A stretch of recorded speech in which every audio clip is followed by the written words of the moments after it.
Hello and welcome back. We're just going to bring this load of wagons back around to the sidings where they came from. Now the locomotives are 455. It's Hornby Railway's industrial locomotive, and she was available between 73 and 75, and we had a look at her last week. We're just going to bring her to a gentle stop just before points number 1.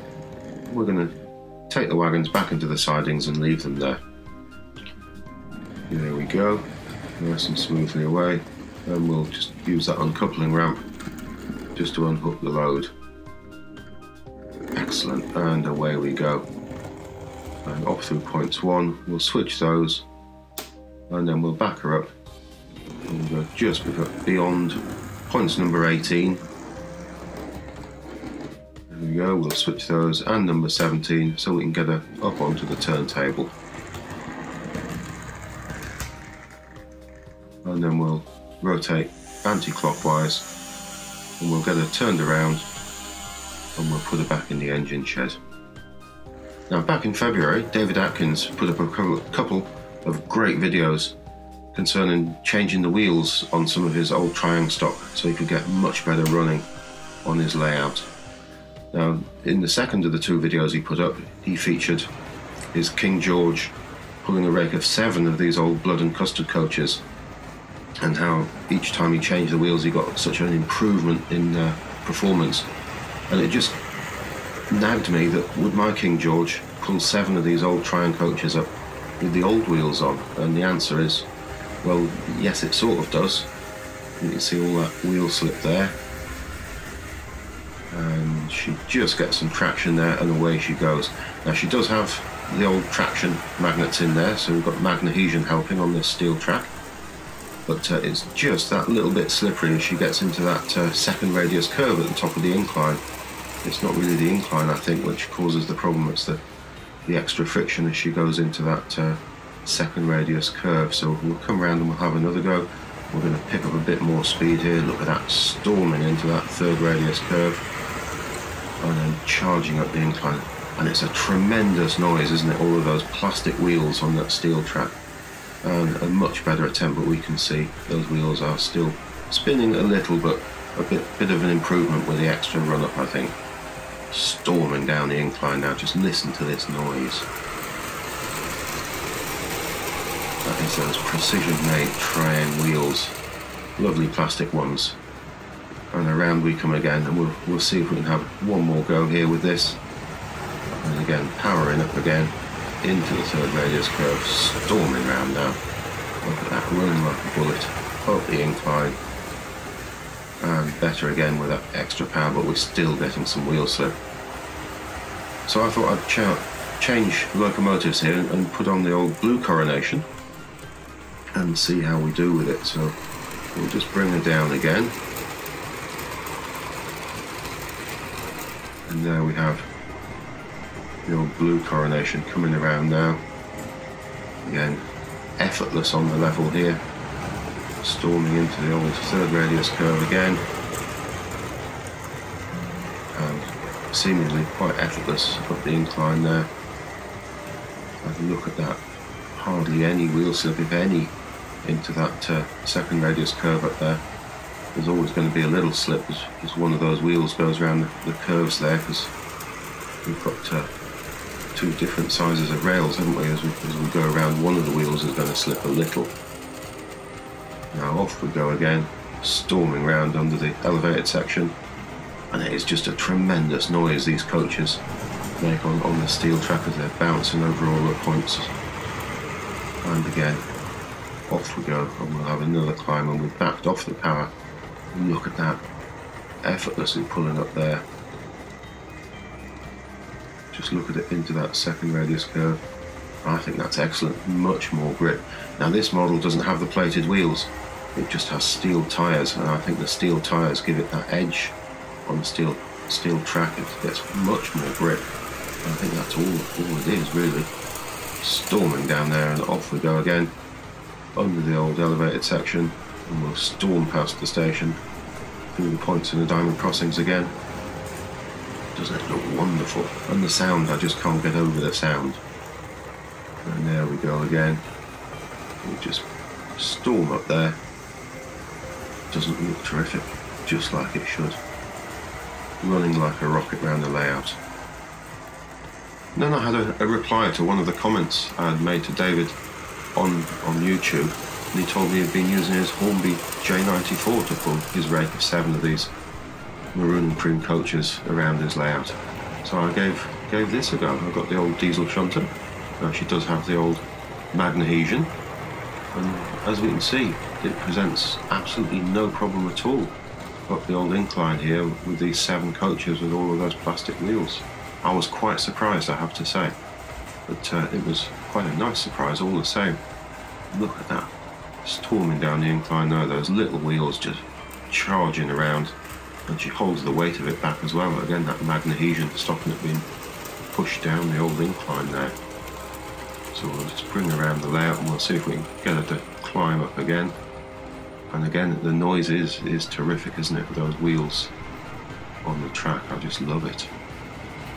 Down past the station there, bumping across the diamond crossings of points again into the 3rd radius curve.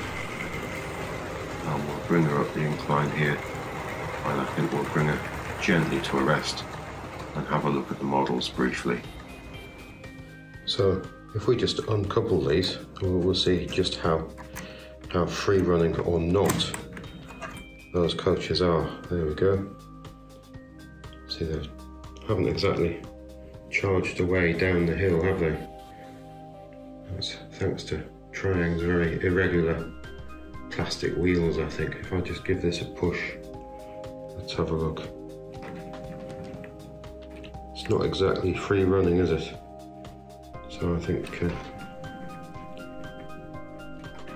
those XO4 motors are doing a really good job pulling those up the slope there. It's just sheer brute force, I think, rather than low rolling resistance. Let's just give it a shot and see what happens. Yeah, it doesn't exactly charge away, does it?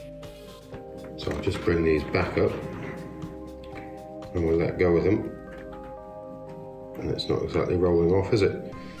So I think the thing is really it's the powerful XO4 motor, and it's a combination of the old steel track and the old Magnadhesion there. So look, it's sticking to the track there. So I think that gives it the edge. So the old King George with the plated wheels is just a bit more slippery than the Coronation with just the steel wheels like this, and this old 060 just has the Magnesian on the old front drive wheels here, and the steel tyres on it, and it really does grip the old track.